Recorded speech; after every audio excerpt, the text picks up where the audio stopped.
Good morning, everyone. Today is September 16th, and this is the John Chappell Natural Philosophy Society Saturday Science Chat.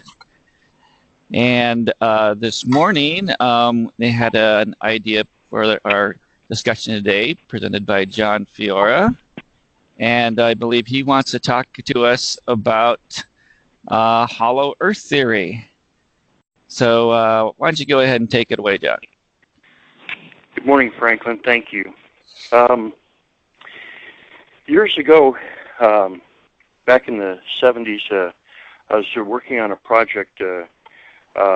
It's some of you may or may not be familiar with the communications technology with which we communicate with our submarines and other entities on the other side of the globe using ultra-low frequency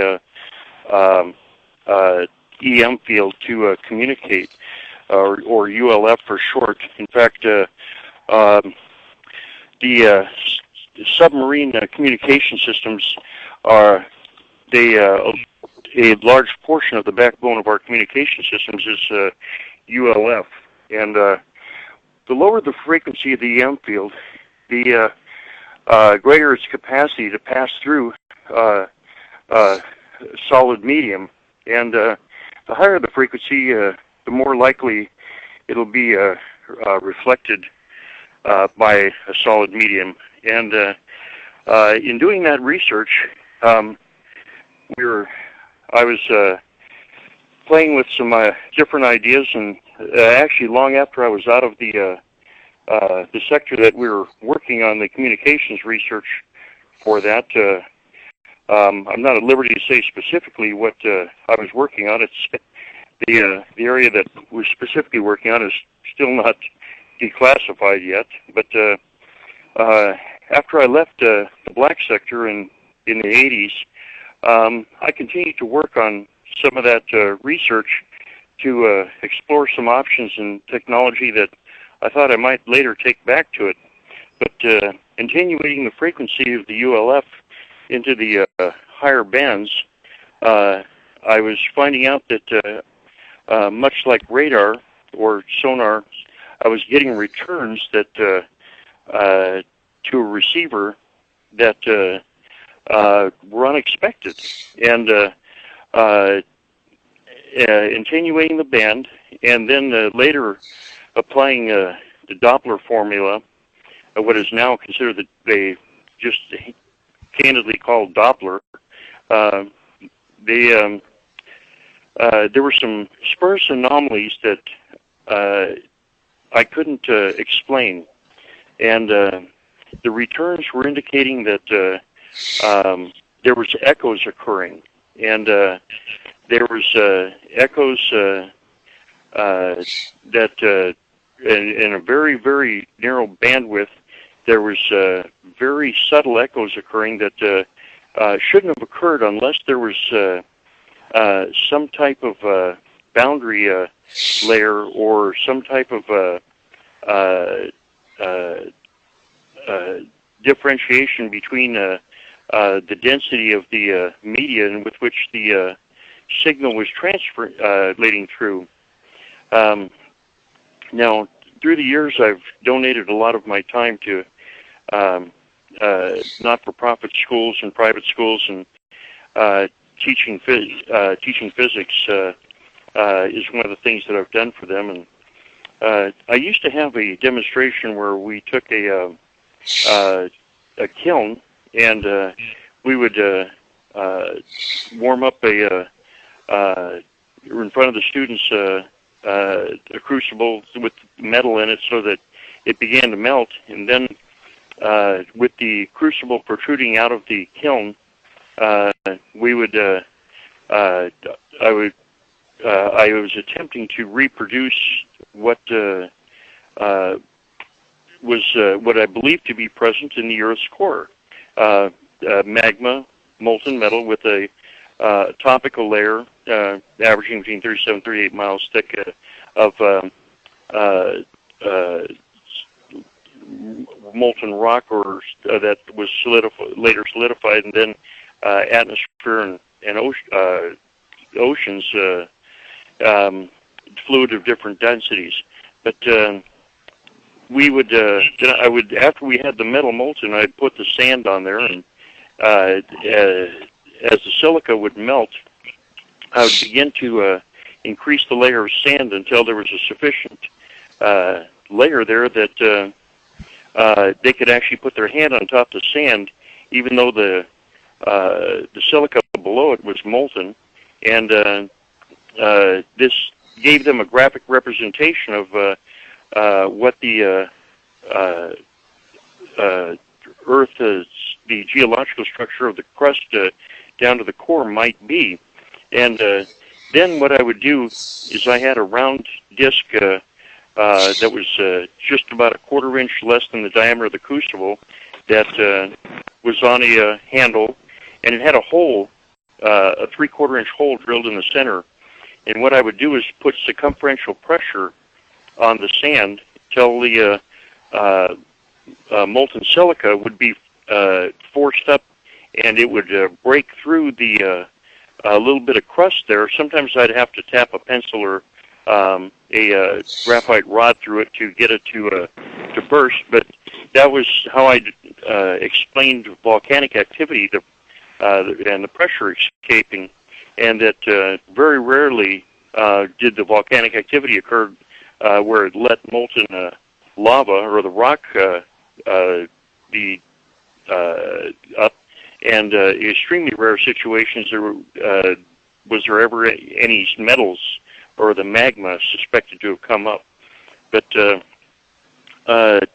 late through the years and through thought-provoking experiments and interactions with the students, we talked about the molten core, and I designed and built a centrifuge that with the specially made Pyrex that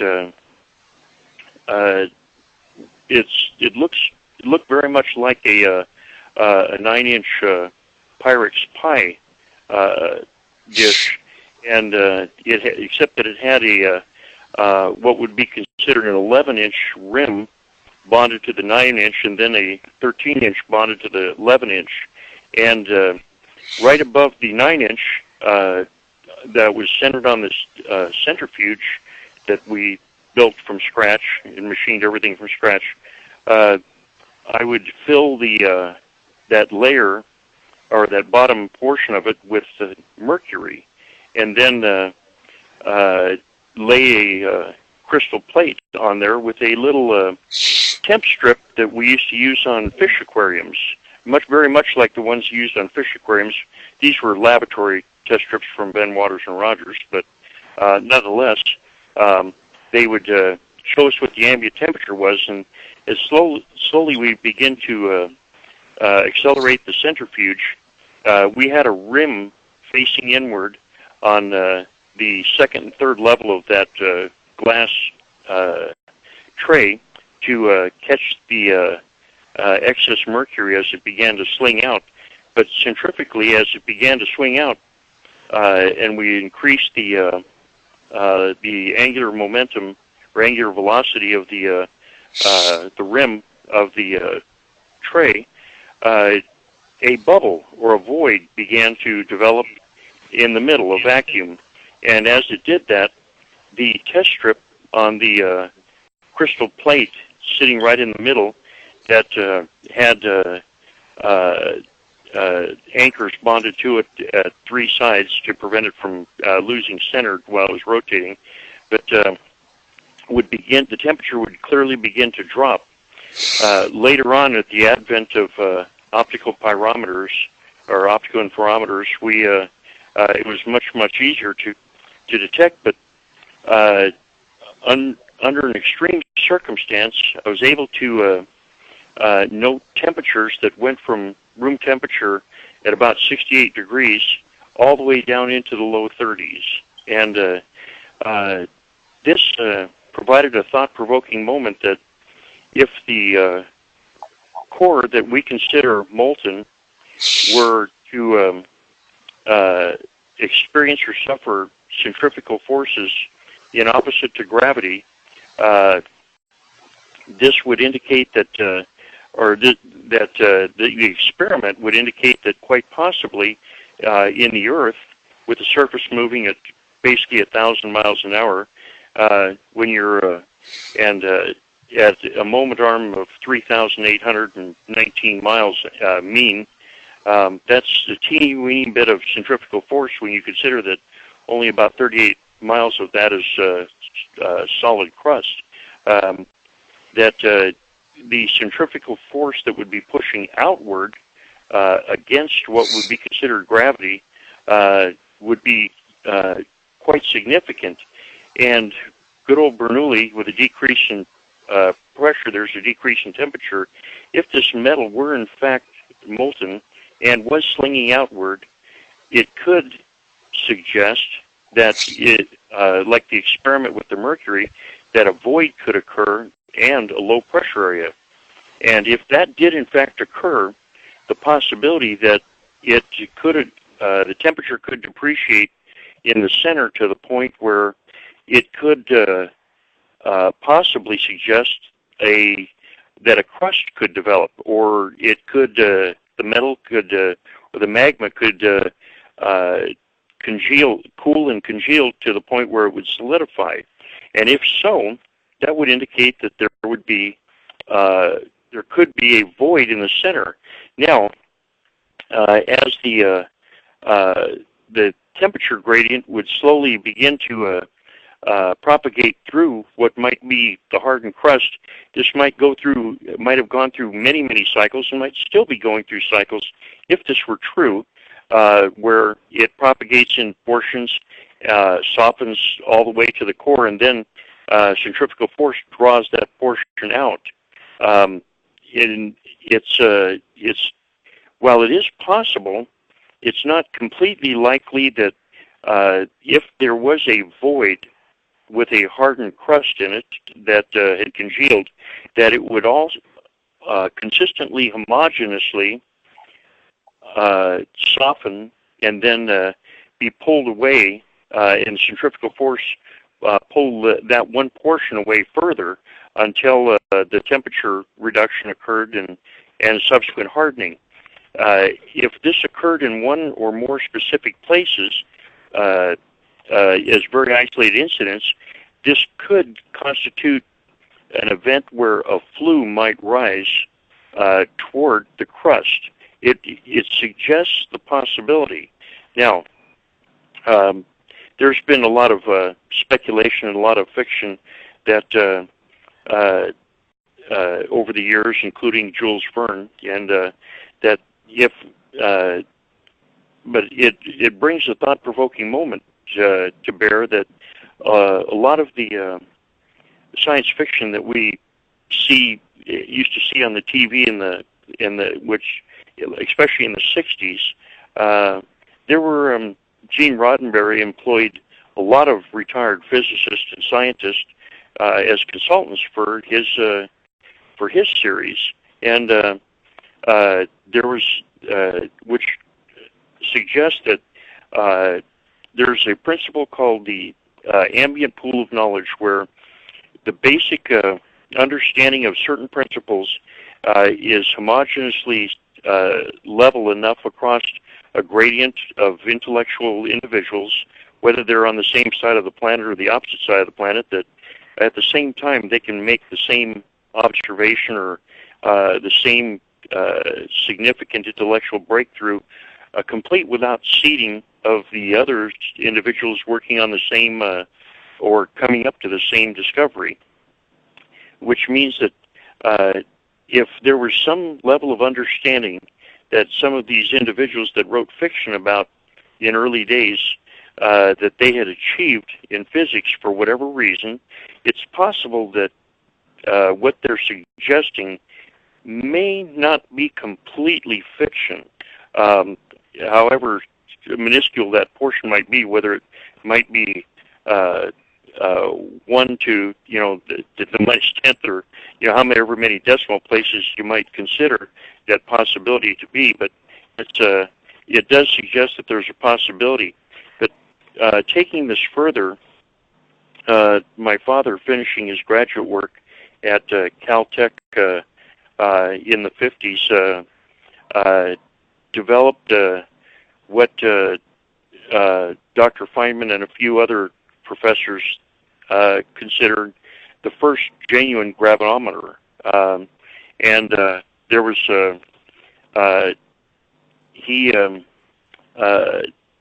he committed experiments that first early ones were just altitude changes from the Los Angeles basin up to the San Gabriel Mountains, and later on experiments between surface and significant mines of significant depth and wells, which suggest that these experiments suggest, and I only suggest because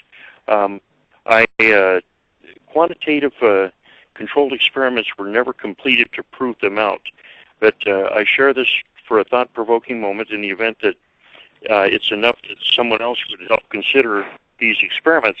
But these experiments suggested that the mean gradient of 1G was only present at the mean crust or the surface of the planetoid that we call Earth, and that the toward the center, as you depreciate in distance from what would be the genuine center of the Earth, that you depreciate to a point where you may the experiments suggest that it could even be weightless gravity, or there may be 0G at the dead center.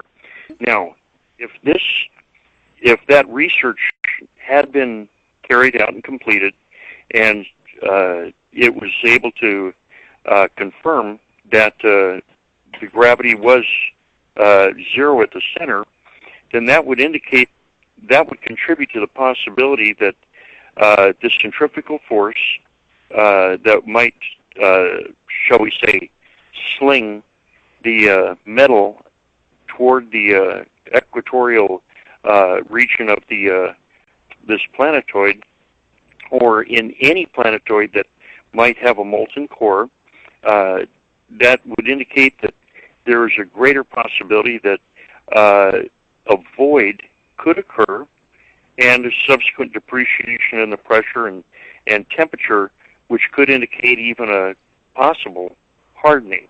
Now, the tests to confirm that have never been carried out or completed. During the later 80s, I experimented with, and the mid-90s, I experimented with some ULF in my own laboratory. That I continued some experiments that sparse anomalous readings, and I'll use the term echo, were occurring that indicated that they continued to indicate that there was some anomaly, that whether it was some type of Klein or gradient between molten metal and molten lava, or magma and molten lava and metal and rock, or whether there was even a solid boundary, I cannot speak to completely. About 2 years ago, I had a little character building exercise, and with which my laboratory and my offices and my home were completely destroyed in a fire.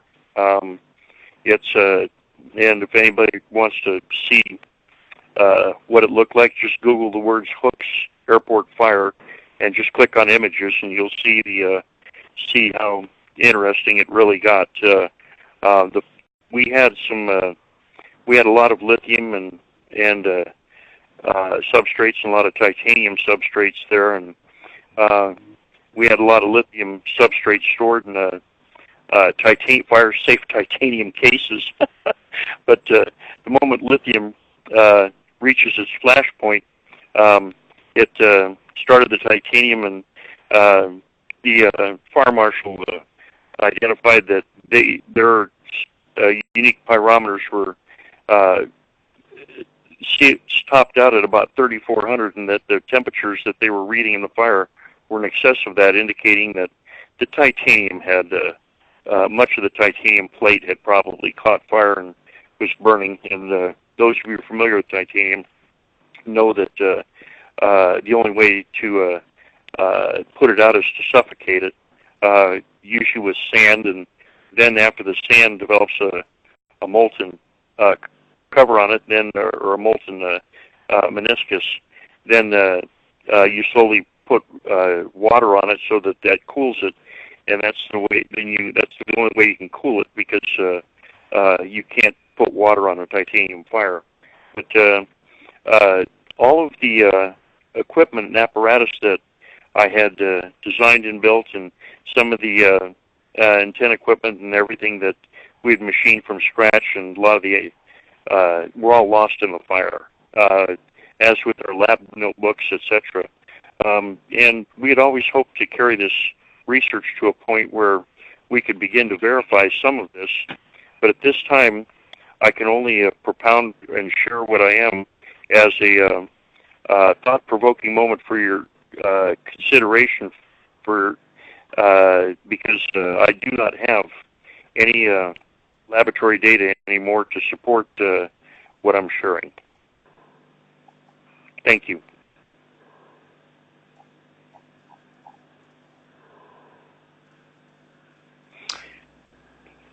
This is Bill Lucas. I have a question about your work. Most matter gives off microwave radiation. Is there any relationship between what you're seeing and microwave radiation? Now, Franklin, that's you asking that question, correct? No, that's Bill Lucas. No, who's asking the question? Bill Lucas. Oh, Bill. Yes, thank you. Bill, microwave radiation is I'm not completely certain what your goal in asking the question is. ULF is extremely low frequency. Microwave is extremely high frequency.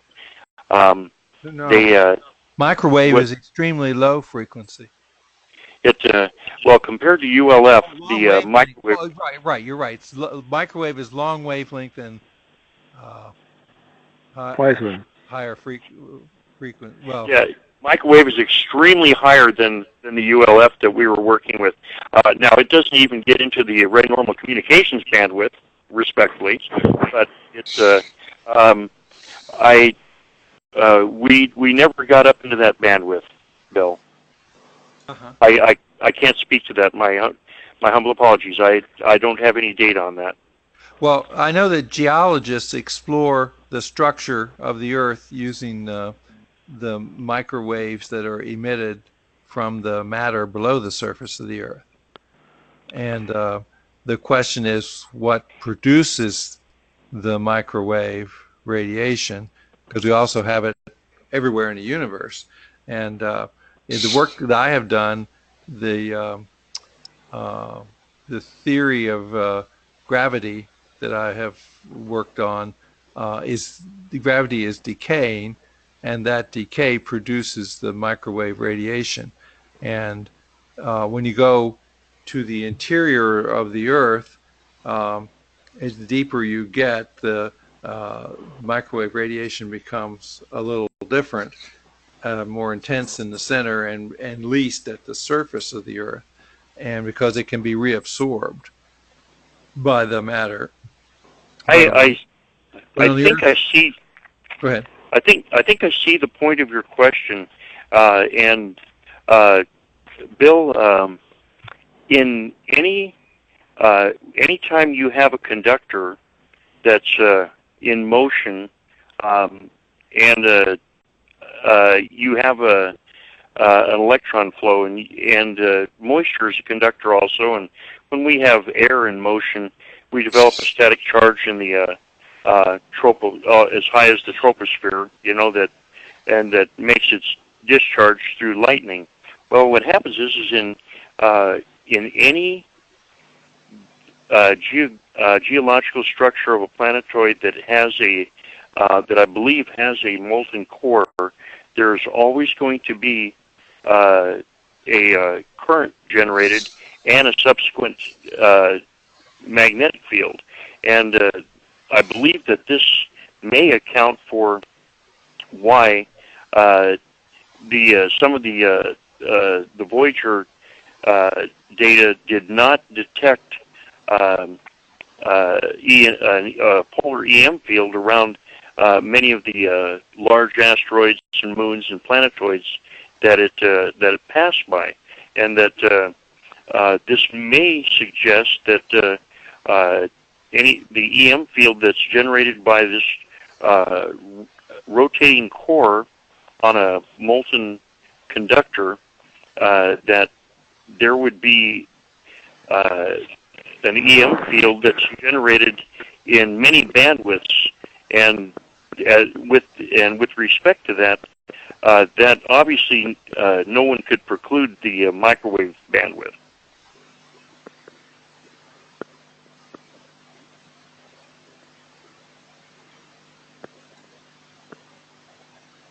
So what is the source of the ultra low frequency you're talking about?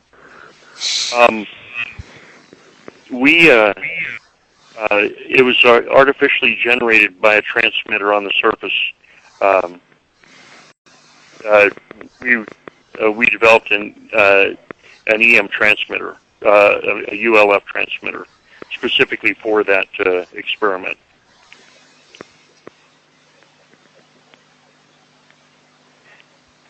And if I said it was what frequency do you mean when you say ELF? ULF or ELF? What frequency is that? We're down to 3.8 hertz. 3.8 hertz. Now that's pretty low. Yeah, isn't it? Okay, so how did you get down to that frequency?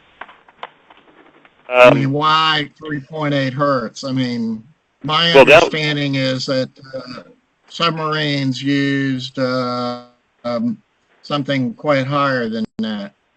They do. That was the what we believed was the maximum range. You asked how low we've gotten. That was the maximum range of the transmitter that we were working with. We didn't get any returns in that range of any significant data, but that was, for best recollection, that was as low as we were getting. I was attempting to answer your question about the range. Now, okay, so what do you define this frequency range as that you're talking about? ULF, I think you're calling it. U, the letter U, is that correct? Yes, that's correct. U is in ultra. Does that stand for ultra low frequency? Yeah, U is in ultra low frequency. Okay, so we're talking ultra low frequency. Okay.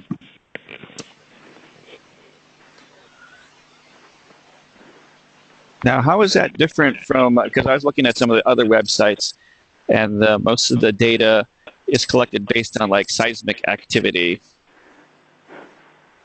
What are you talking about, Franklin?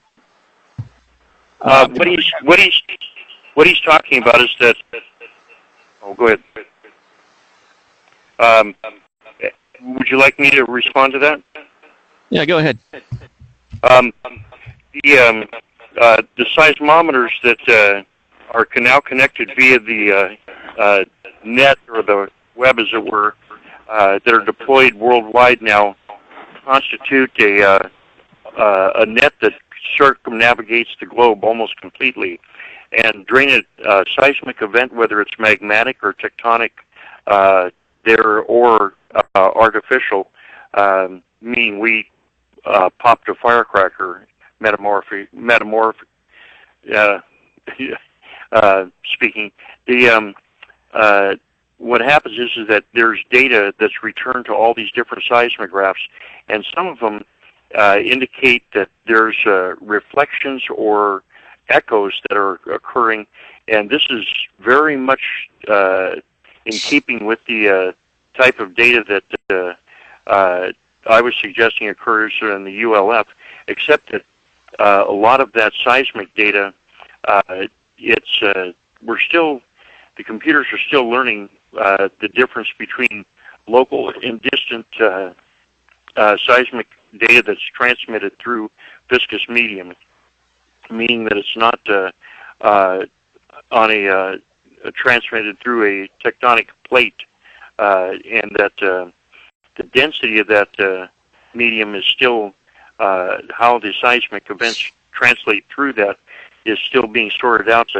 But there's a lot of observations and theories based on the seismic data that is shortly the artificially intelligent expert systems that the USGS alone uses will probably create a seismic model for us that that will demonstrate whether the possibility of a hollow Earth exists, or including the different layers of below the crust and the density of those different layers.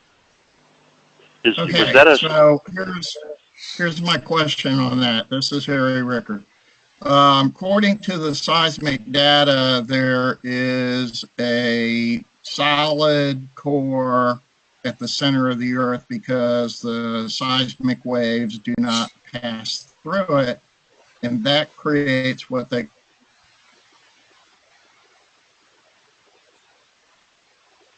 Harry, did you cut out?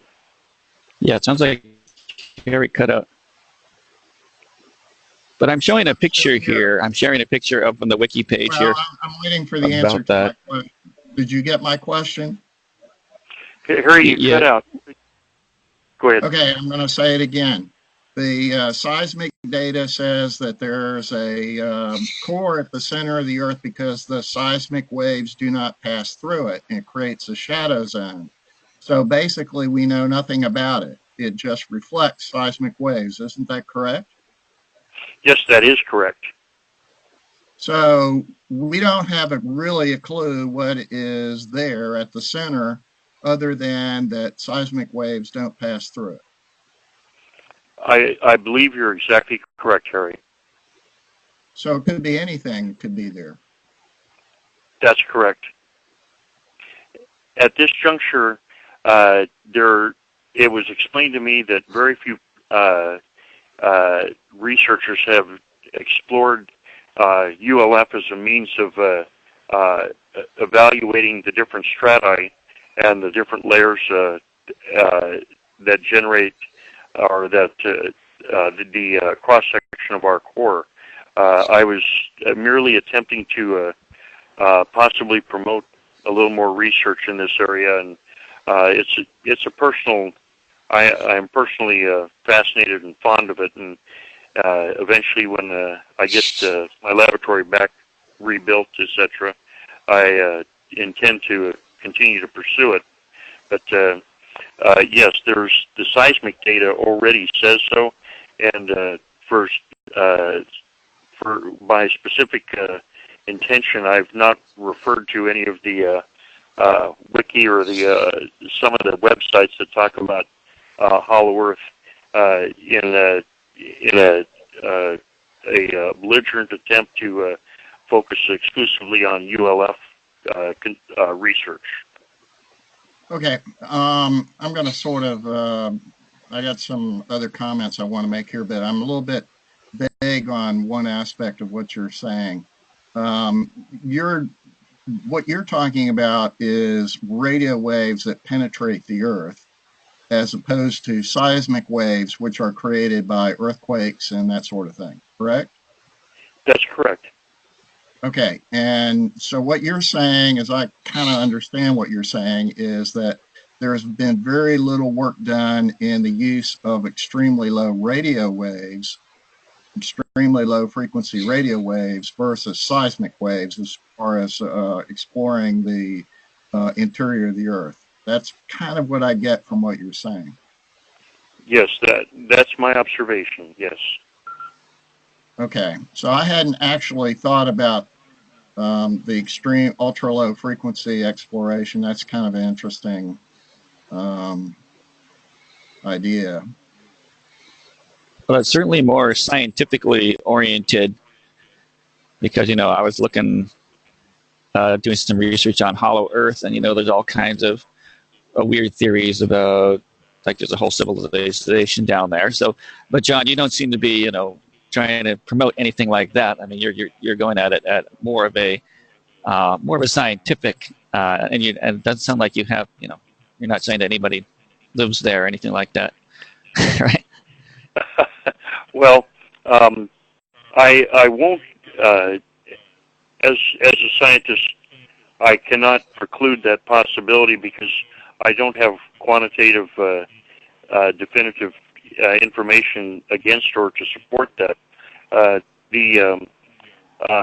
What I was suggesting about the possibility of one area beginning to, if there was a hard crust there, that it would soften and then allow a continued release or crest upward, something like that, much like a volcano or even an acne could make its way to the surface. And if there was a low pressure zone in that central cavity, if it had made it up to the sea floor or someplace where there was any amount of water, that water could be drawn into the vacuum, could quick cool the surface, and would have caused a stabilization in the atmospheric pressure, which once there's moisture there and a stabilized temperature, bacteria could form, and it's possible that I can't preclude the possibility that other life forms could propagate and or prosper.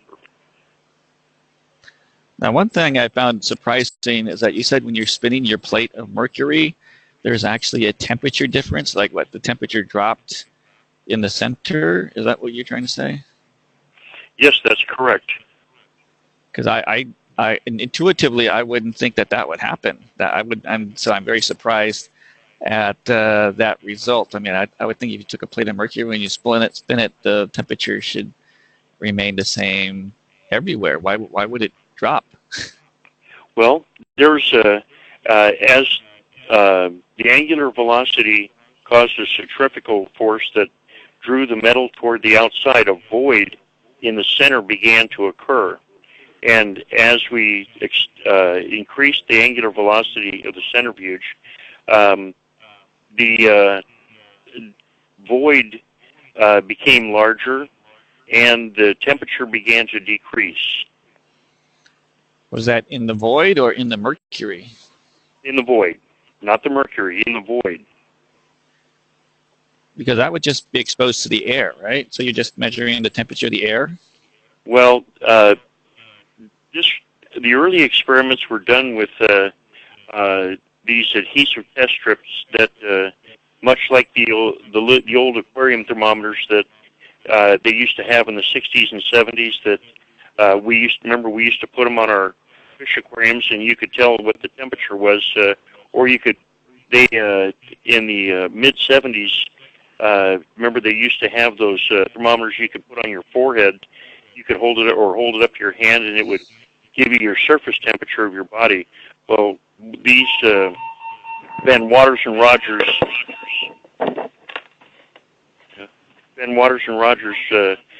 had adhesive test strips like this that we put literally on the plate right above the center, and as the angular velocity was increased at the centrifuge, and that bubble or gap that occurred in the middle, which was a vacuum, the temperature began to decrease.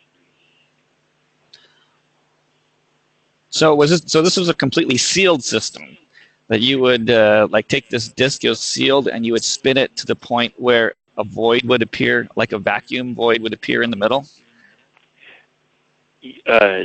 With the consideration that in the center of the the dish, you could consider it sealed. However, the edges of the plate, there was a 1/4-inch gap all the way around, with the exception of the 3 anchors that allowed the mercury to escape into the second layer of the Pyrex bowl that had the lip on it, so that it would capture the mercury that was spinning out, so that it could expand outward. Otherwise, if it was a completely sealed experiment, the mercury would compress against the side and reach hydraulic dynamic circumferential stability, and it wouldn't. There wouldn't be a void in the middle. This was when the centrifuge, when the angular velocity of the centrifuge was reduced, the mercury began to be drawn back into the around the edges of the plate, and the void would disappear. So it was basically it was a vacuum. Yeah, that would be a pretty high vacuum. I mean, they make like air pressure meters. If you take just like a tube of mercury and of a sufficiently large length, and you invert it, then a gap will appear at the top from the mercury trying to fall. And so that kind of sounds like a similar kind of situation. Although that's correct. In a manometer, just over 31 inches of mercury, you have a void at the top. That's correct, and that's considered a perfect vacuum. You're exactly correct. Yeah, but I would still be floored to find out that the temperature is decreasing in that area. So once again, I'm surprised about that. I mean, maybe it has something to do with the fact that you're moving all the mass that contains the kinetic energy of heat away from that area, and the vacuum represents empty space, which would be lower, I guess. The depreciation in temperature only occurred during the acceleration of angular velocity of the centrifuge. As we increased the RPM of the centrifuge, that's when the temperature depreciation occurred. When the velocity, angular velocity, or the RPM of the centrifuge was stabilized, the gradient heat began to saturate again and return to normal. But it was only during while the void was being created or expanding. Mm-hmm. It's almost, I don't know, like a cooling effect. Like you have your refrigerant, it expands, it absorbs heat somehow and reduces the temperature, but only while it's actively doing that. Yeah, there's your observation about and with respect to the refrigerant, I believe is a very valid observation, and I think it's very applicable. Refrigerant, most of the refrigerants that we've seen through the 70s and 80s, all are under some significant level of pressure. Most of them start out like the old R12 starts out at 7 atmospheres of pressure, standardized. But like R11, you actually have to have less than 1 atmosphere of pressure to cause it to evaporate, and it's at 68 degrees at sea level is standard barometric day, or standard barometric temperature and pressure. It doesn't evaporate, R11 or the refrigerant. But some of the refrigerants they require to function efficiently a significant temperature differential. R11 to function, you can pull a vacuum down to 24 inches from with a differential of 2 inches, and you have 22 inches of mercury differential, and that's an excellent refrigerant. There's no pressure, and that's and it's similar with ammonia, which was very commonly used and back in the 30s, 40s, and 50s, and the propanes, heptanes, butanes, they were all very commonly used, but due to their flammability or the undesirable sensations when the ammonia was released, those refrigerants were passed behind in favor of ones that were considered non-flammable and non-offensive, and that's when the trichlorotrifluoroethane R22 was developed, and then later on some of the blends that were occurred because individuals are saying that the trichlorotrifluorotriethane destroys the ozone layer. And I don't know if many of you probably remember that in the 60s they began to ban certain propellants because they would put ozone up in the atmosphere, and then in the 80s and 90s we began to ban certain because they took ozone away. But yet they're saying that we've got this ozone hole over the pole, but we do not have definitive empiric data that goes back more than a few decades. We don't even have a century of data worth of valid data to determine whether that's increasing or decreasing. And the stray away from certain refrigerants, they're claiming a global warming event, but my sister lives in Perugia, Italy, and she literally regularly sails around the coast of Greece and the Aegean coast there. And there are fishing villages where the mean water line at the bulkhead has not changed 1 inch in 3,000 years. And so they're saying we got global warming and everything else, but the docks in New York City or in England or San Pedro, they haven't had to raise or lower them 1 single inch, and the mean tides are still exactly identical as they were for the last 3,000 years plus. And but there's over the years the experiments, getting back to your observation of refrigerants, creating a temperature differential so that you can draw heat out of an environment by reducing the pressure is the way refrigerant works, and your observation about the pressure differential depreciating momentarily when the centrifugal force would create that void. Your observation is exactly correct. During the time when the void is expanding, there would be a temperature loss.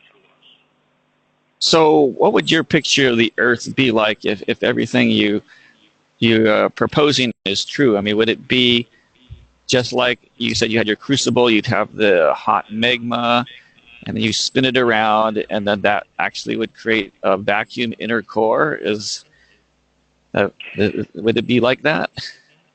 The research, the experiment with the mercury suggests that there could be a possibility of a void that would have initially been caused or by a vacuum or the centrifugal force of the vacuum.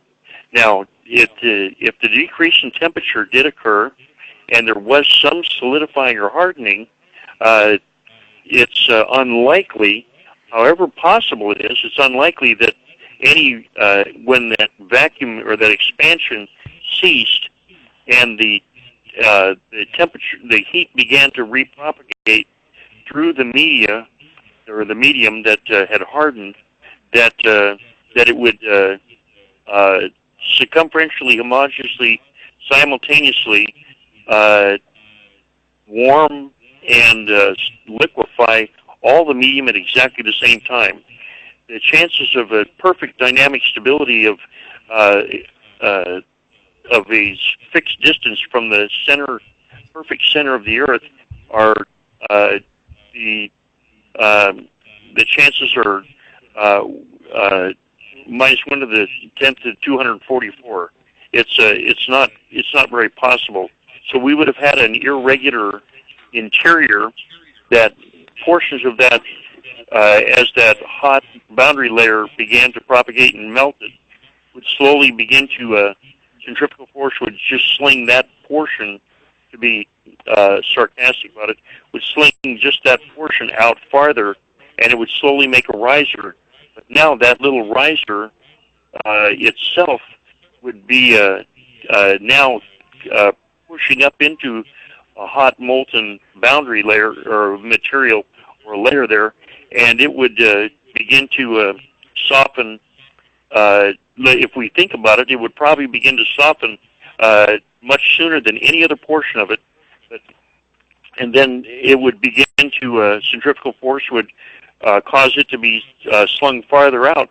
Thus, and it wouldn't stop until there was sufficient vacuum to reduce to cause the temperature depreciation that homogeneously kept the remaining portions of it cool and caused that to cool, which a void like that could make some distance in a very short period of time, that type of riser, and until it finally had made some form of vent and there was some dynamic stabilization in the temperature. But the question then arises is that if their flue actually did make it to the surface, and we have mythological and religious texts that talk about passageways to lower caverns, whether they actually go to the center of the earth or not. I'm not certain that any of them specifically state that, but there is indications that there are some caves or passageways down to lower caverns to the point where there was some increase. They went down deep enough that there was some increase in temperature, indicating that it was a significant descent into the crust, at least a significant descent into the crust. Now, if a fluid actually occurred, it would be constantly subject to the rewarming of the magma around it, and at that juncture, possibly the flooding and closing of it, or the venting of it, which, taking to its logical conclusions, which we don't really have the time here, creates there's an interesting dynamic cycle that would occur, and there could be, which suggests that there could even be multiple vents and flues. It just suggests that.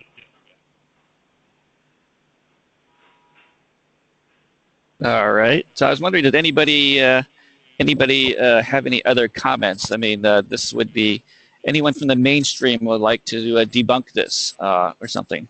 Any comments of that nature? Yeah, please debunk.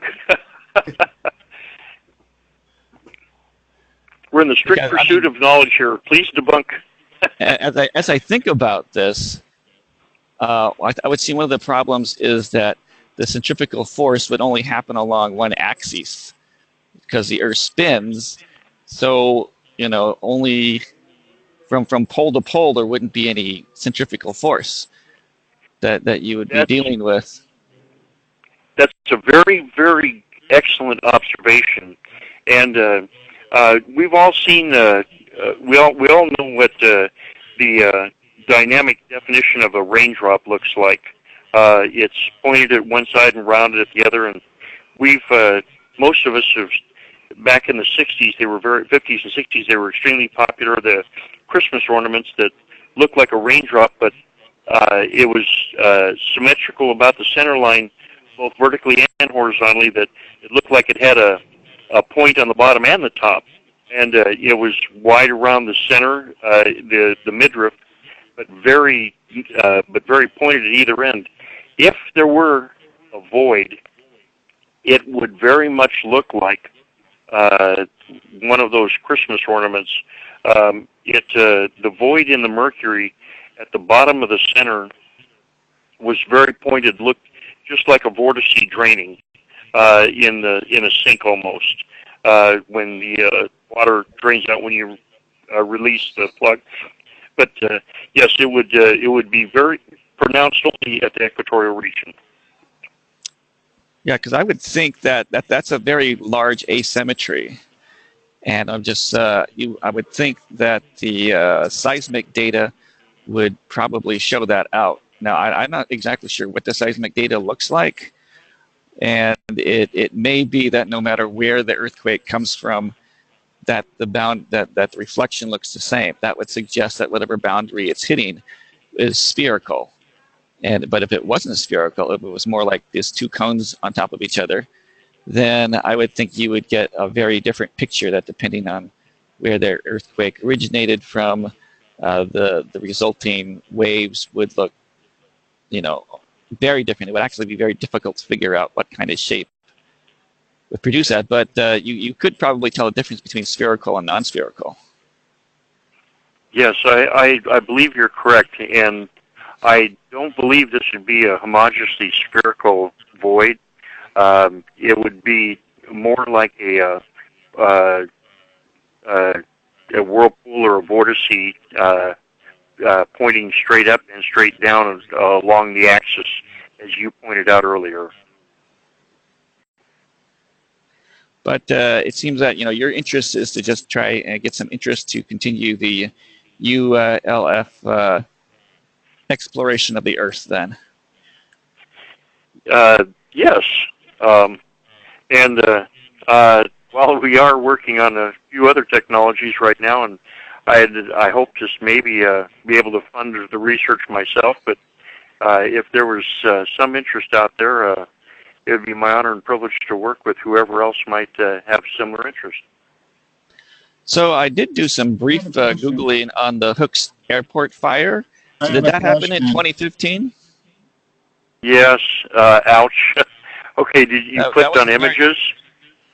Yeah, I put some images there. That was in 2015. Looks like an airport hangar just caught on fire.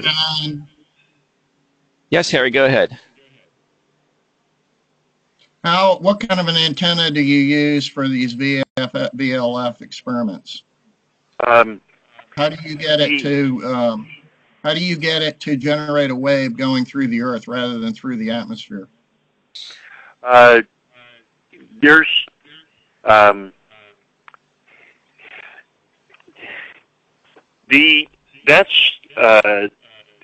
don't believe that it's possible to not generate a wave that only goes one direction. Unlike many other, the antenna theory is something that I've always been fascinated with, and even on a monopole, at the top and the bottom, there's still an emission. However humble it is, how many decimal places it is, but there is still an emission. So I don't believe it's possible to completely or to stop it from going both directions. So based on what you said, this is what I gather. Basically, you're using an antenna that's according to the traditional design, which would be to launch a wave, a ground wave type of mission, correct? Yes. And basically, you're just using some of the emission that goes and penetrates into the Earth to measure your reflections. That's correct. Thank you. It's nowhere near as definitive and complete and as empirical as I would like for it to be. Your observation is absolutely correct.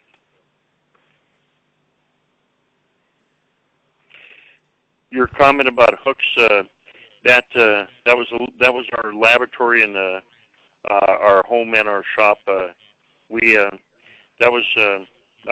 Technically I've been retired from avionics engineering for 20 years now, but I had 20 years to fiddle around, as it were, and the nice thing was that place was paid off, and so was all the equipment in it, and we had a full machine shop, full 2 electronics laboratories, full plastics and everything in there, and those boats that barge that you see out front in those photos was a Boy Scout Give Back project. We were building a sea base at Lake Livingston in the Texas Gulf Coast area for teaching Boy Scouts to sail, and that's one of the few things that survived the fire.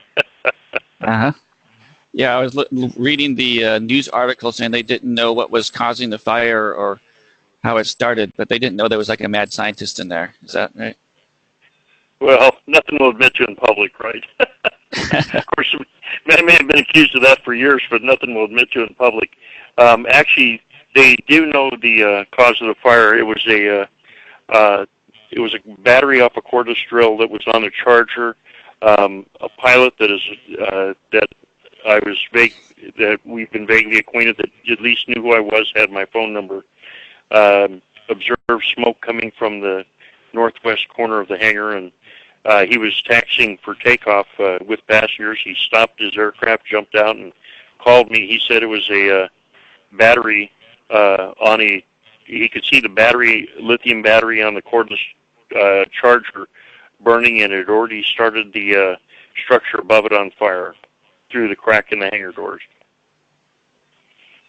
But yeah, well, that's too bad. See, that same kind of thing happened to Tesla. Yep. You know what? So you lose 60 years of your life's work and precious mementos and memories and photos, and become penniless and homeless overnight and have a $5.8 million loss. You can't let something little like that ruin your afternoon. There's too many good things in life to get excited about. Yeah, it's a tragedy. Oh, hey, you know what they say, that which doesn't destroy us makes us stronger. That's what they say. It's the climb, right? And I'll speak to that, and I'll just say amen, and I believe it's true. All right. Well, thanks, John, for a thought-provoking discussion. So if anyone wants to help John, well, there you go. You can check out ultra-low frequency research. Okay, so let's, we've still got some time here. So one of the topics I wanted to bring up today is places that you can get your physics questions answered. And so one place I've been playing around with lately is Quora. So let me just bring up Quora here.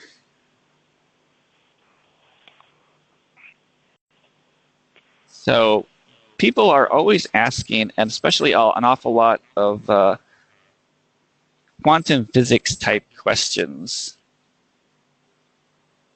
So what you do is that you basically indicate what the areas of knowledge that you know about, and apparently I put physics or something like that. And then they start sending you emails about all these questions from different people. So, like, this question, is energy and matter related to time?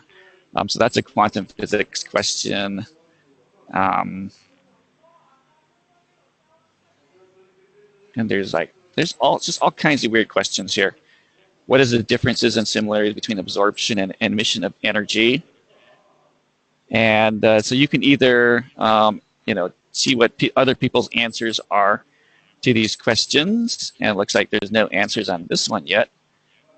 So you could go and you could click on. What would be the advantage of going to such a place? Well, it's a place where you can either find answers to questions like this, or a place for, if you're a mad scientist like me, to promote your Well, what would ideas. be the possibility of you getting an answer that makes sense? About as good as you would here. Oh, so you're saying that the people here don't know anything? No, I mean, but you will get different ideas, because now the funny thing is, they're always asking questions that people don't know the answers to. So I was having fun, answering these types of questions. My experience with forums and science forums is that nobody knows what they're talking about on these forums. Well, that's probably because nobody knows what they're talking about, period. So, well, like most I of these answered, people, they basically think they understand the question, but they don't. And then they give their opinion, which is usually an uninformed opinion. So I'm not really sure, I'm kind of disappointed in that I hang out at an astronomy site. And after hanging out there for about a year or two, I've kind of come to the conclusion they don't know how a telescope works. That could very well be. But once again, I think this is one of these. That's pretty disappointing, don't you think? I mean, here you got people who apparently use telescopes and all these people who are experts about telescopes. And when they answer a question, they don't seem to be able to answer it in terms of the physics of how a telescope is supposed to work. That could be. It's probably because we don't know, generally speaking, how light works. That would be the first problem. I don't think that's the issue. I think the issue is because people have a lot of uninformed opinions. That could be. So how are you going to prevent the idea that people are going to basically tell you their uninformed opinion? You don't. That's you're always going to get people's uninformed opinion. This is like asking questions of the peanut gallery. And now some of them are well informed. What would be the point? Let's just take this question here. So it says atoms are 99% empty space. So how do some surfaces let other things pass through? How would it be possible for me to pass through a door or pass a football through a wall? So this is a quantum physics question. So this is your question. This is one of your questions. So what are you doing? No, this is not my question. This is someone else's question. Oh, it says Franklin Who down there. Is that your answer? Well, that was my answer. So this has 16 answers on it. So now some of them are from just ordinary people. I don't know, like we have David Smith here, who's saying that atoms are not 99% empty space. And we have Alex, who has a degree in physics.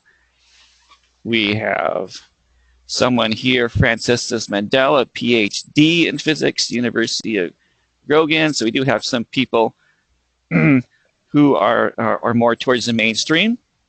And, you'll get the mainstream answers here, which is that that particles are more like waves, and that and that they're classically filled somehow. So in other words, you're not going to get an answer. You're just going to get a lot of disagreeing opinions. Well, for a question like this, which I would say that physics mainstream doesn't generally have a really, really good answer, that you're just going to get everybody's opinions on that. So let's see. Now there's 16 answers here. I only saw like 3 of them. Where more of the answers here. But in any case, so I spent some time answering these kind of things.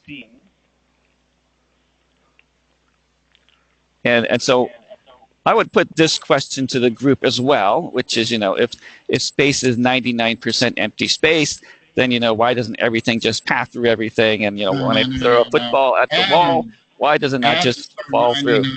99.99% empty space. That's a mainstream claim, by the way. Yes, that's a mainstream claim, 99%. So my response was, how do we know that atoms are actually 99% empty? So when we looked at a football, how could that possibly be 99.99% nothing, right? And that I'm pointing out that this question is pointing out a contradiction in quantum mechanics, which says that if atoms are as sparse as they say they are, then logically we would expect that everything should pass through everything. So I throw the football at the wall, it should just go right through, because there's practically nothing in that wall and there's practically nothing in that football. However, since that does not happen, it would seem that something is wrong with our starting assumption. The starting assumption being that, everything is like 99% nothing. Then I point out, this strange idea came from Rutherford with his Rutherford experiment over 100 years ago, with some crude experiment done by some bleary-eyed grad students staring at a dim screen. The common answer to this is that the reason that everything is so open and still not penetratable is caused by the Pauli principle. Pauli principle says that particles cannot be on each other's place. Yeah, well, that's kind of an arbitrary ad hoc explanation. It's 99.99% empty space. then they just would pass by each other with no interaction at all. That seems to be the fallacy in the argument. Yes, exactly. That's what I'm pointing out, at least in my answer, that contradiction. Yeah, but the answer that I think most of the mainstream would give would be that it's not empty space as far as fields are concerned. It's empty space as far as matter is concerned. Yeah, well, if you looked at some of the other answers, they are saying that, you know, the atom like fills a probability wave, or something of that nature. But those, I think, are still basically ad hoc explanations that basically they could have said anything. Oh yeah. Well, what And the question boils down to is what is the point of the statement that 99% empty space? What does that mean? that means it's false. Well, the initial reaction might be that the materialist view of the world is false because the fundamental unit of the materialist philosophy is the atom, and atoms are nothing but empty space. So that says that matter doesn't really quite exist, does it? And that would be the contradiction. Now, the alternative to that is that the atoms actually do fill all of space, so that the atom fills 100% of its observed space. That would be the alternative. That would make more intuitive sense to our observations of the world. Well, but that's what they were saying when they were talking about matter waves and quantum mechanics. Yeah, exactly. But like I said, they could have said anything. You just dismissed that. Yeah, because there's no reason to expect that something which is 99.99% nothing is actually 100% of something.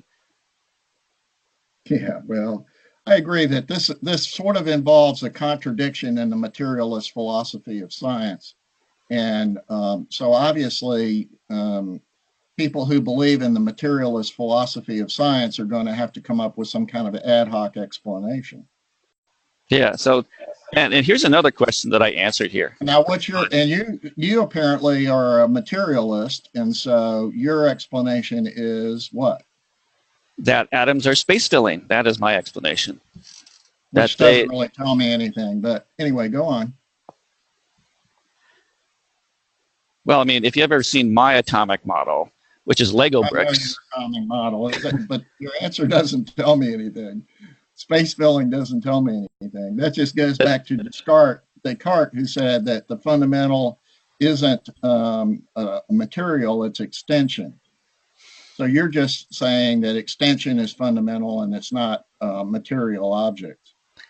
Well, like I said, if you ever looked at my atomic model, I model the atoms off of Lego bricks, right? Now, Lego bricks occupy a finite amount of space. And when I say that the atom is space filling, you know, like if the radius of the atom is like, 1,000 nanometers or whatnot, that those bricks extend for the whole 1,000 nanometers. That's space filling. I understand that. You're just saying that you're just agreeing with Descartes, okay, that the fundamental isn't matter, it's extension. Well, I wouldn't go that far. Do you understand what Descartes said? No, not really, but you ought to read it and find out a little bit about it. All right. Well, that's something that's his whole philosophy. He based his whole philosophy of what he said on this idea that matter wasn't fundamental, but extension. Okay, and you need to read him to find out what he meant by that. But he's saying essentially the same thing as you're saying, that it doesn't matter what matter is inside the atom. What matters is the extension of the atom, that it takes up space. Well, I would certainly agree with that. Well, that makes you a follower of Descartes. Well, maybe I am. Well, so I'm suggesting you read about it. Yep. Well, here's another interesting question. Now, this gets into like the issues we were talking about before. This question just directly asked, does quantum mechanics ignore logic? Well, Bill Lucas has talked about that, I think. Oh, yes, Bill, this is your topic. So the way that I answered this, that I just blatantly said, why, yes, logic has been completely abandoned. And that, because this is after I've been answering a bunch of these quantum mechanic questions that point out the logical contradictions, just like the one that we looked at before, which is if atoms are 99.99% nothing, then why doesn't a football just pass through the wall?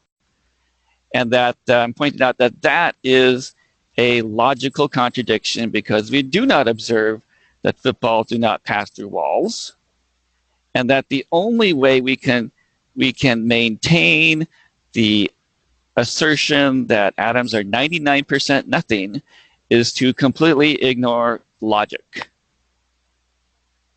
because these contradictions cannot be simultaneously true. The atom cannot be 99.9% well, I think Bill nothing. has already established that science isn't about logic. Science is based on doing an experiment and saying, does your experiment verify your theory? Your theory doesn't have to be logical in any way in order to be verified by an experiment. We know that Einstein's theory of relativity is a prime example of that one.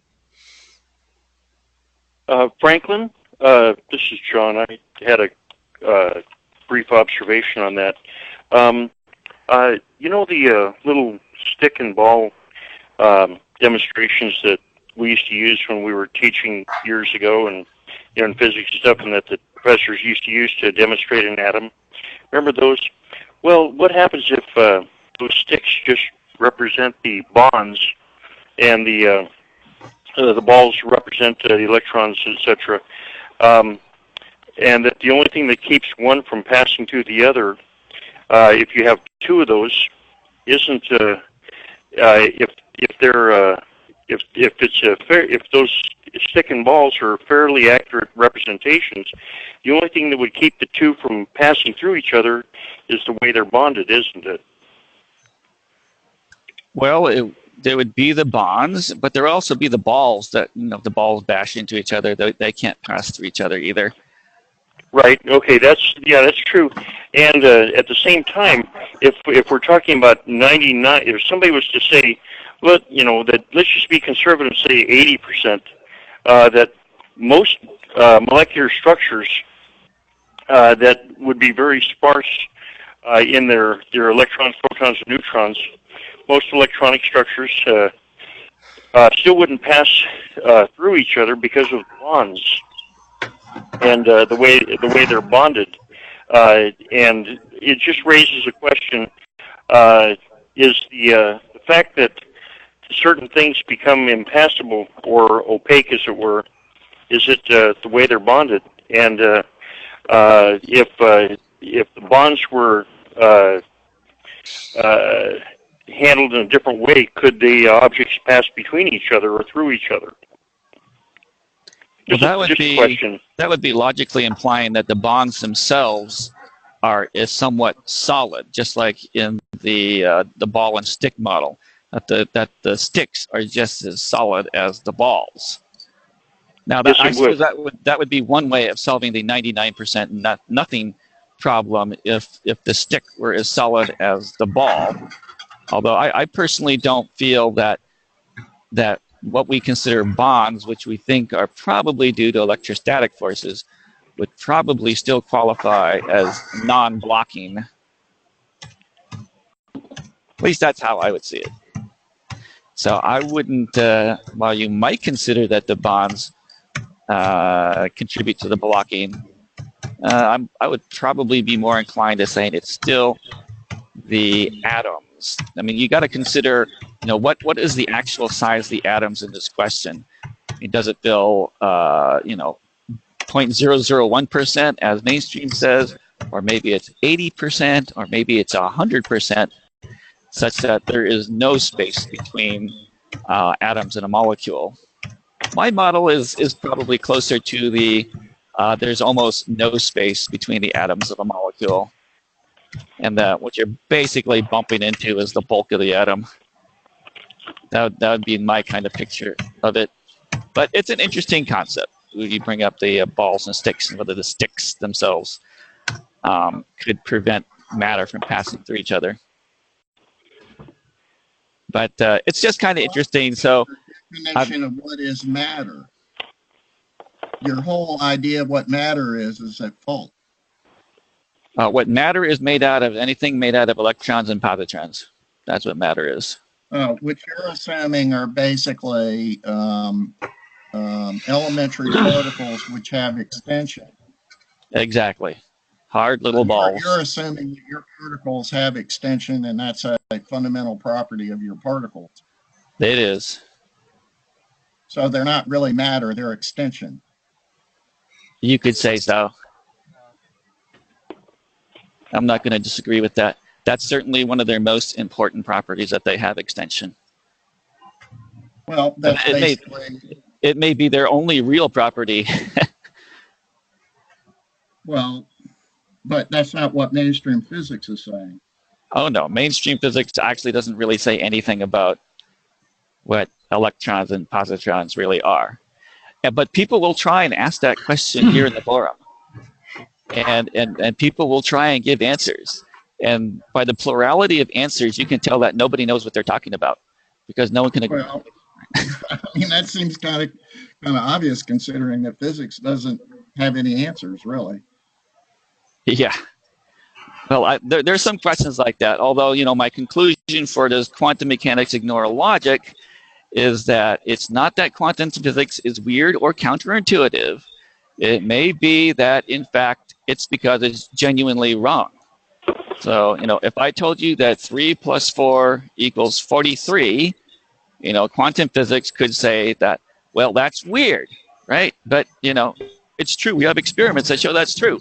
But really the reason why this is hard to understand is because it's flatly wrong, and it logically contradicts everything we know about numbers. From the beginning we were told that 3 plus 4 equals 7, and that's the only way it could be, not 43.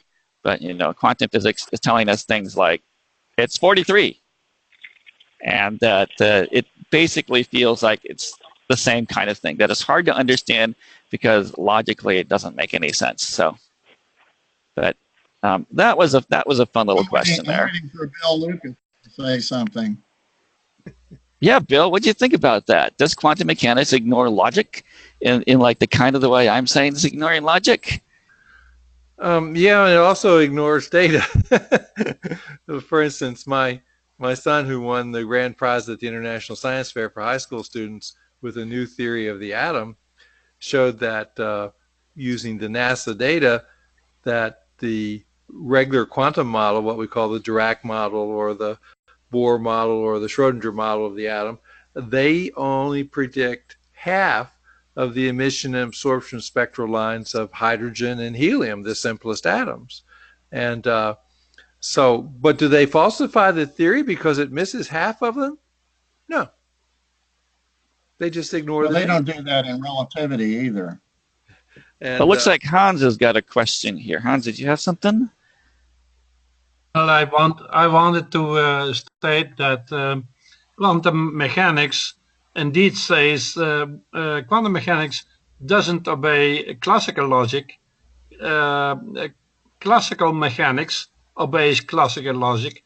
But quantum mechanics obeys something that the discoverers called quantum logic. It is not a logic. It is a structure, a relational structure, and it's what the mathematicians call an orthomodular lattice. And it's quite... A what lattice? A what lattice? It is a lattice, a relational structure, and the mathematicians call it an orthomodular lattice. It's very close. I have no idea what that word means. What is that word? Can you spell it out for us? It is. I put it in the chat box. All right, go on. Modular lattice. It's a lattice? A lattice is what the mathematicians call a relational structure.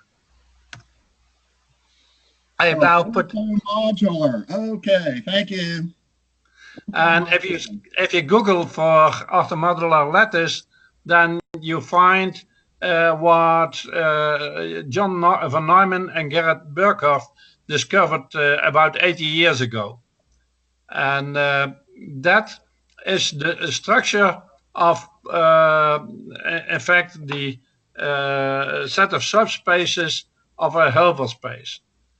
So it are not logical statements like in classical logic. No, the elements are subspaces of a Hilbert space. It is a structure, a similar structure. It can be defined by about 25 axioms. And for the orthomodular lattice, 3 of the axioms are different from classical logic. So, in other words, basically, it does violate logic, but you can create another kind of logic that it doesn't violate by inventing new mathematics to fit it. It is not logic. It is not, the elements are not logical propositions. The elements are subspaces of a Hilbert space. Yeah, right. Okay. Well, I understand what you're saying. Yeah, there are answers here. So I'm just scrolling through some of the answers here. And, you know, they say like quantum physics, quantum mechanics does not fit the assumptions and principles of classic physics. QM is a description of the quantum world. Classic physics is a description of the macroscopic world, the world of tables, chairs, and apples. And the two worlds are described by different systems of assumptions, principles, equations, and empirical data. So there you go. So there you go. There's one other possible explanation. Well, so I think most. I'm not sure. Wait a minute. Explanation. What does that word mean? You have a question. There's an answer. That's an explanation. Well, what do you mean? You said it. I didn't. Said what? You mean this? The answer that other people give? What do you mean by explanation? It answers a question. Oh, okay. So what does it constitute then? It constitutes a solution to the question posed. Does quantum mechanics ignore logic? So well, the explanation. You didn't say what kind of logic. Okay, so then that's where the problem arises there. What do you mean by logic? Then you could ask, what do you mean by quantum mechanics? Then you could ask, what do you mean by ignore? And then you can ask, what do you mean by logic? And so it's an unanswerable question. No, I answered it, and it makes certain of those assumptions. Well, you answered it in terms of what you thought you meant by these words that you put in the question. Well, I didn't ask the question either, so I only answered it. This is Bill Lucas. Well, if you look in natural philosophy, there's an area called meta theory, and it's basically the logic of theories in mathematics and science and any field of natural philosophy. And there's only one logical basis allowed for all of those theories. And so that has rules in it, and there are theorems in meta theory that all theories in science or mathematics or whatever have to satisfy. So even Hilbert space has to satisfy those, or it's not a valid theory. Logic denies the principles in that theory. And okay, Bill, I understand this. Now, you make a very good point here. Okay, so this gets more to my point, which is in order to answer a question like this, you have to have some kind of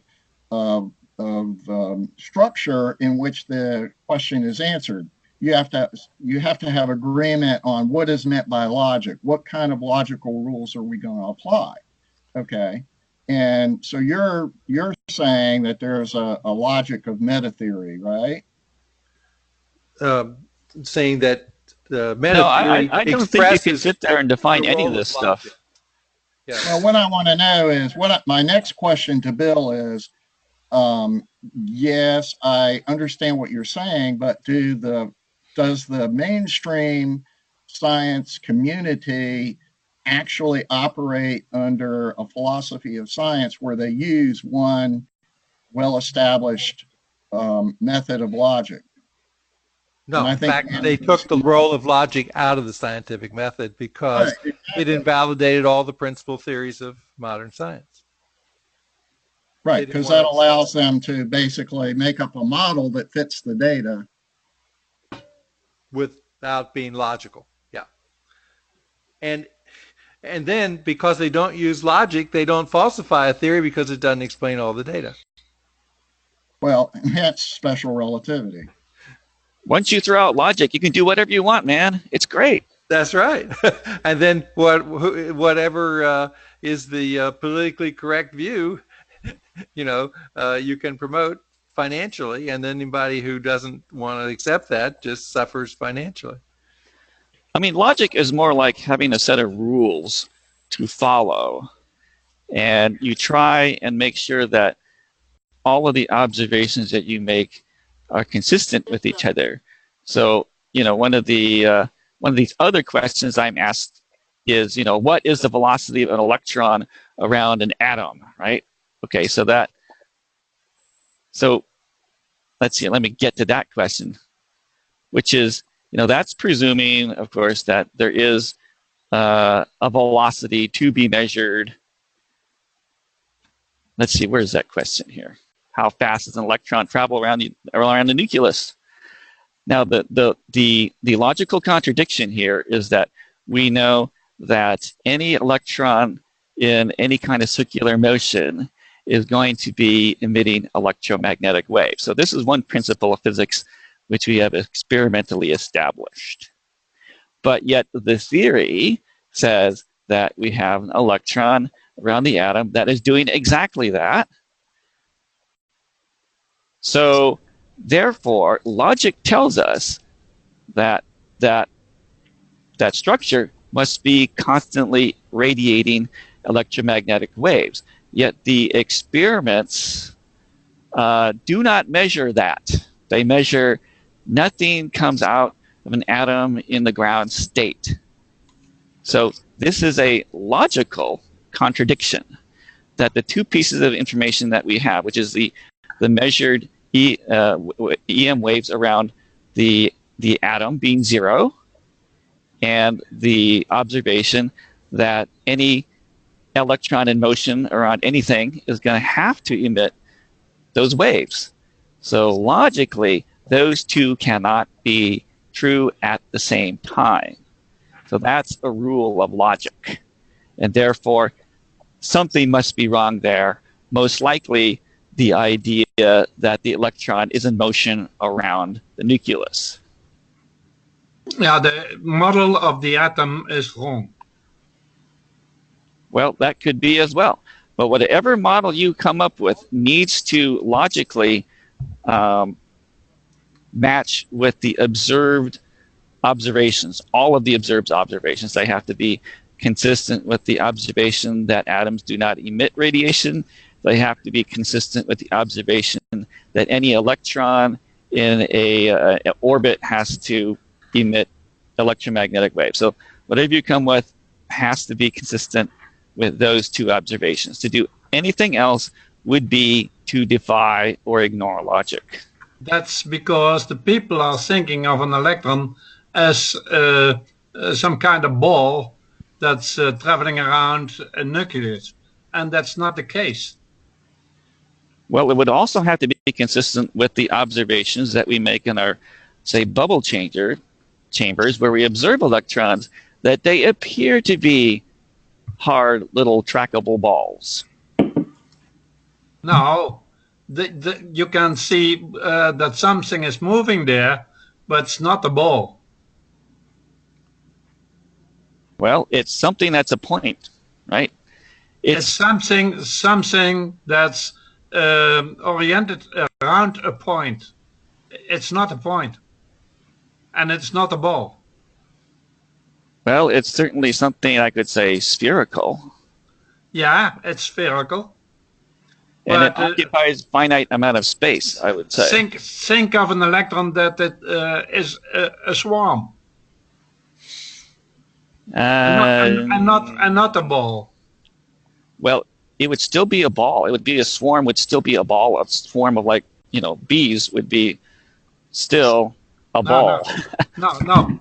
If the swarm is in fact a hopping path that is after some time is creating a swarm of hop landing locations, then the hopping path is a point-like particle that's hopping around and is creating the swarm, is continuously creating a swarm. That's not. Well, if that were true, that's nothing like a ball. It's still a particle, and it's creating a swarm that's spherical.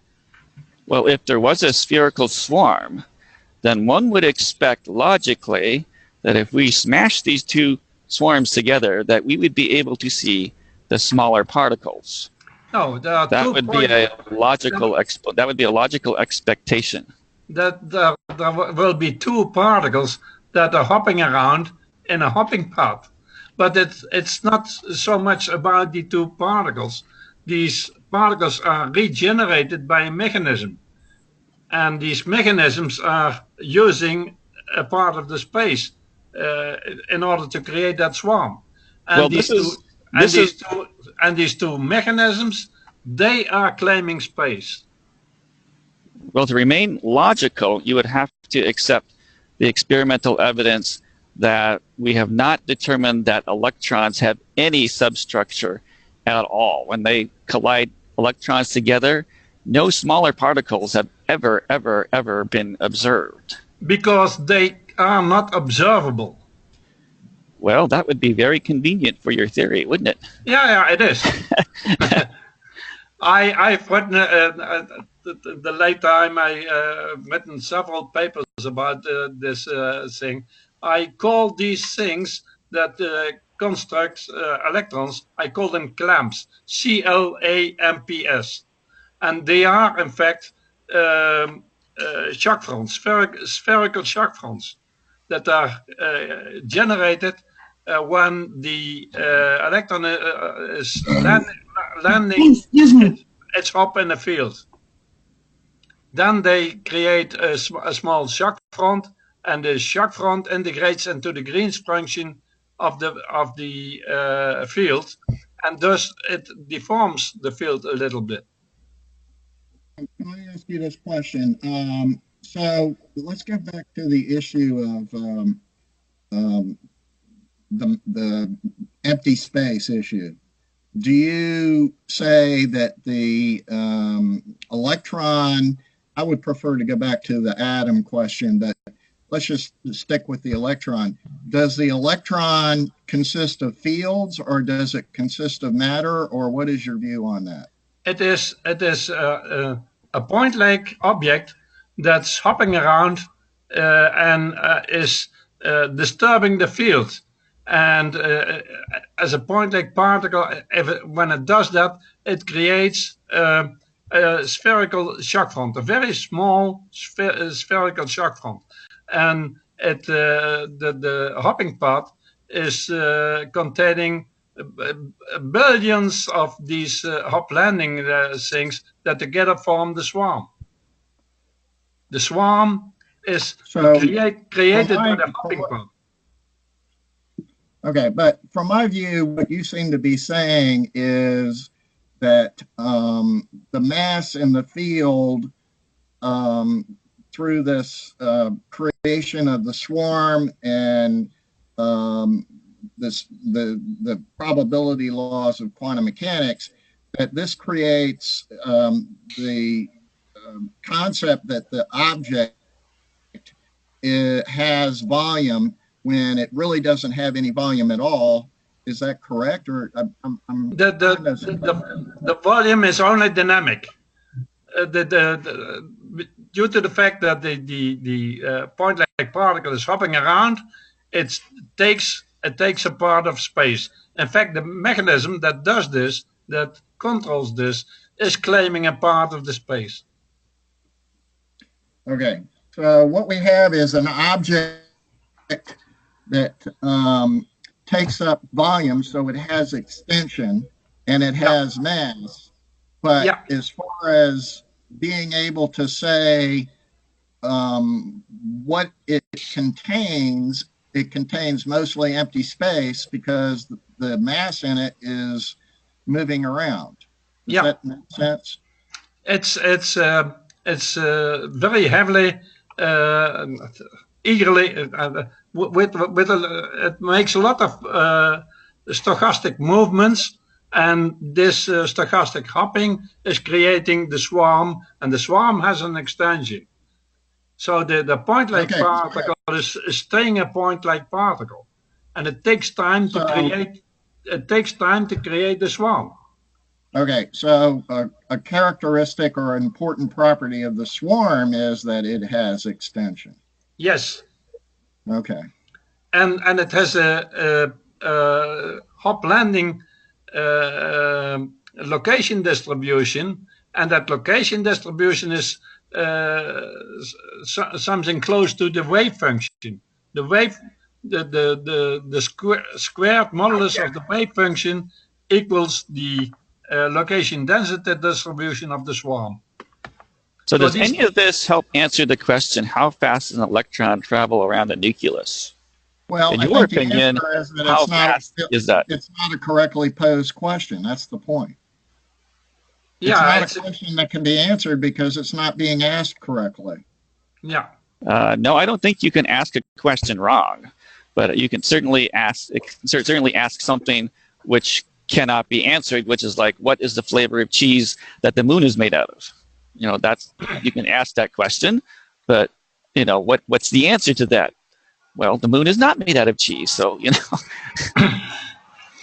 And I think this question is like one of those questions. Travel around the nucleus. The electron doesn't travel around the nucleus. That's the answer. Yes, well, that's my answer. I mean, my answer is that the electron travels at zero velocity. That's my answer. That whatever it is, that's the only answer which is consistent, logically consistent with all the observed observations that we have. So, I mean, I think we're trying to, you know, in terms of, you know, what do you mean by logic? Now, I would say that logic means that all of your observations are consistent with each other. So that would be a consistent picture, that the atom's got an electron, the electron just sitting there on the atom. I mean, I'm not saying where it is, but it's not in motion. That's what we observe. That is consistent with what we know about the laws of electrodynamics. It is sufficient if the charge, the electric charge of the electron, is indeed at the center of mass of the atom. As soon as it moves, it makes an electromagnetic field. So it stays there and it doesn't move. But that doesn't mean that the cloud, the swarm that I was talking about, it can still move around, but its charge is staying at the center. Well, I mean, this is some of the similar explanations, because I will say some people try and grant exceptions, saying they don't need to do this if they are in fixed orbits. You know, some people say that because they're saying that because it's in fixed orbits, they don't have to radiate. Of course, you know, what would these orbits be fixed by? And that still doesn't grant an exception to the electrodynamic law either. So I had this analogy, which is like, this is like granting an exception to a speeding ticket because you own a Porsche. And I would say that, well, certainly that's a difference. You know, some people own Volkswagens and some people own Fords and some people own Porsche, which is very special, but that will not get you out of a speeding ticket. You know, no. I would say that these kinds of explanations are known as ad hoc explanation, in that they basically don't have any justification for their existence other than they are simply invented to address the failure of a hypothesis. So that's one explanation. Now, the other explanation is that, like an electron is a wave, and it basically exists everywhere around the atom, and so it doesn't have any kind of curved motion. This is the other most popular explanation that people put out.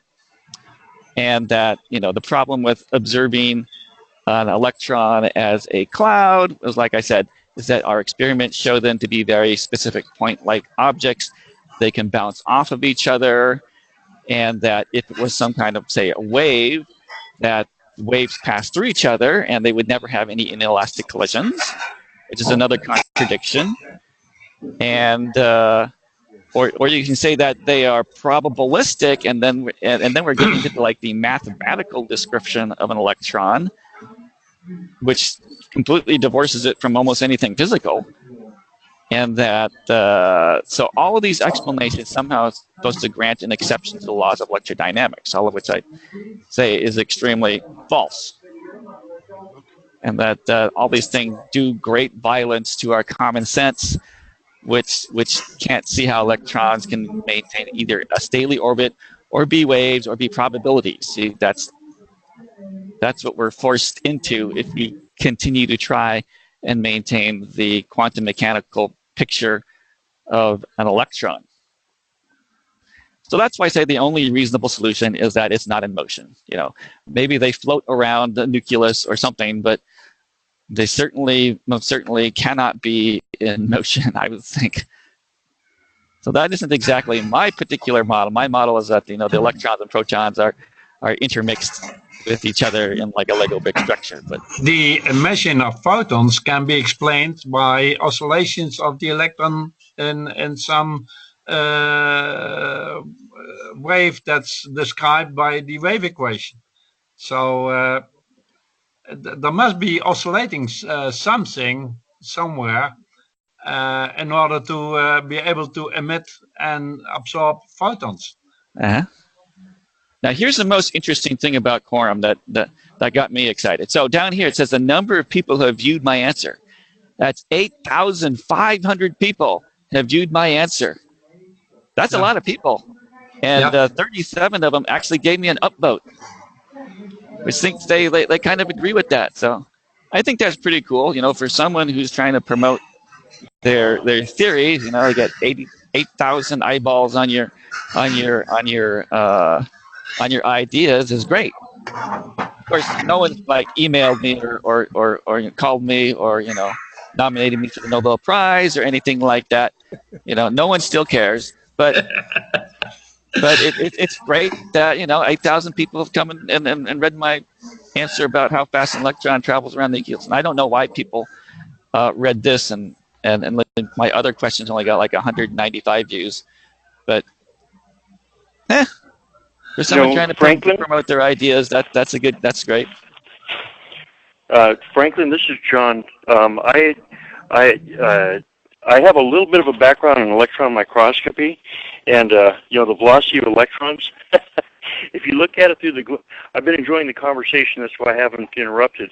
But if you look at it through the eyes of somebody that's running a transmission electron microscope, there's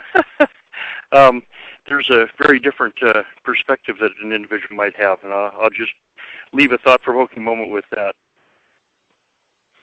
All right. Well, we are getting close to the end of our talk here. So let's see. Let me put back my notes here. Let me get a stop sharing. So in any case, so there are all kinds of interesting things you can, you know, if you got some spare time to, you know, answer and ask silly physics questions. And it's an opportunity for you to promote your ideas. Like I said, you know, no one still cares, but it's eyeballs. So and that was just an interesting thing that I've been doing that I thought I would share. So let me go ahead and put the notes back up here. All right. So today we started out with John. How do you pronounce your name? Fiala, John. And he's presenting. It's spelled F-I-A. It's spelled F-I-A-L-A. Okay, looks like I got it spelled right in my notes here. Shucks, Mom. And on hollow Earth, that possibly the Earth could have like a hollow area due to the centrifugal force. And I think that was your main idea, that this is a centrifugal force that would create this void, which would kind of look like two cones stacked on each other. And that your main area of interest was probing the structure of the Earth using ultra-low frequency waves, which are typically used to communicate with our submarines. But it would be interesting because we can generate ultra-low waves, frequency waves, all we want anywhere on the Earth versus waiting for earthquakes to happen.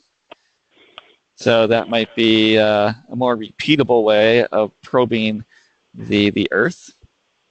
And he explained several interesting experiments with making their own magma and their own crust and playing with mercury and spinning plates of that around, which sounds very dangerous. So the temperature would be fucking a little. yeah, and the temperature is decreasing and interesting things like that.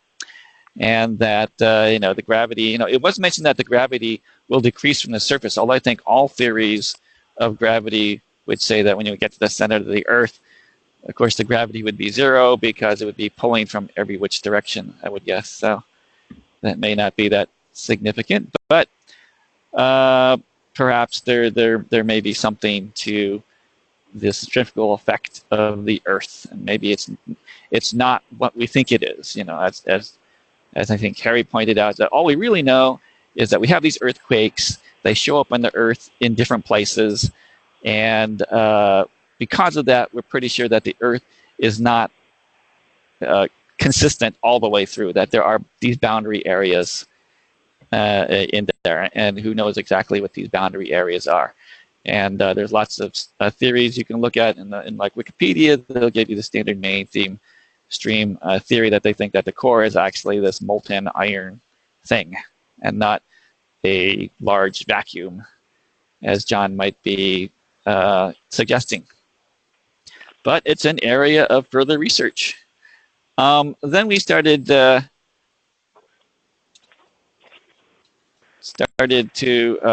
look at quorum.com, which is a place that you can ask questions. I believe Yahoo also has a similar place where you can ask just random questions on pretty much everything.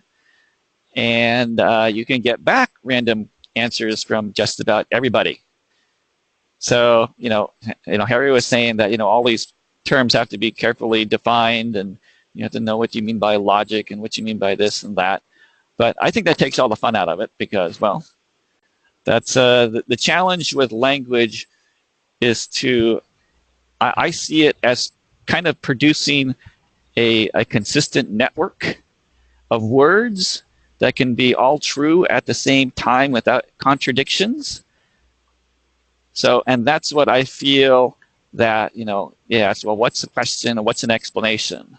An explanation is a presentation of facts which can all consistently be true. And I think we did come up with an interesting, very significant point about, what do we mean by logic? And what I'm getting out of it today is because I really had a hard time trying to figure out what do you mean by logic? I still really had that problem of what on earth that means. But I think what I've learned is that what we mean by that is that all the observations do not conflict. That is an important rule of logic, that if you are following logic, then all of our observations can live with each other. So, for example, if you have the model of an atom, which is a nucleus with an electron flying around it somehow, that model would indicate, because of our laws of electrodynamics, that there must be something emitting from that electron and it must constantly be losing energy. But that is not consistent with the experimental observation that atoms do not emit any kind of electromagnetic wave in the ground state. So the role of logic there is to say that those two things cannot be true at the same time. Therefore, if you use logic, we must throw out something.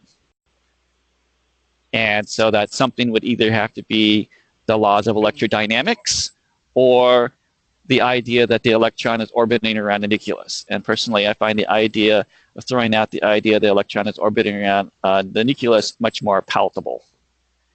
And so if we use logic, then we must conclude that the velocity of the electron around the nucleus is 0. And that is using logic versus quantum mechanics, where we pretty much just simply ignore that. We just ignore the contradiction. And so that was a very interesting point. So I hope that other people have gotten similar insights in our discussion here. That's what we're here for, to invent new thoughts. So there's always some new things going on. And I believe that will do it for our science chat today. And I hope you will be back next week. Let's see here. Well, actually, yeah, next week I'll be here. The 30th I will not be. So that will be our schedule for the conference. All right. So everyone else have a good week. And if you have any topics you'd like to discuss, just email it to me or just show up and say, I would like to talk about, something, and be glad to have you. All right. Bye.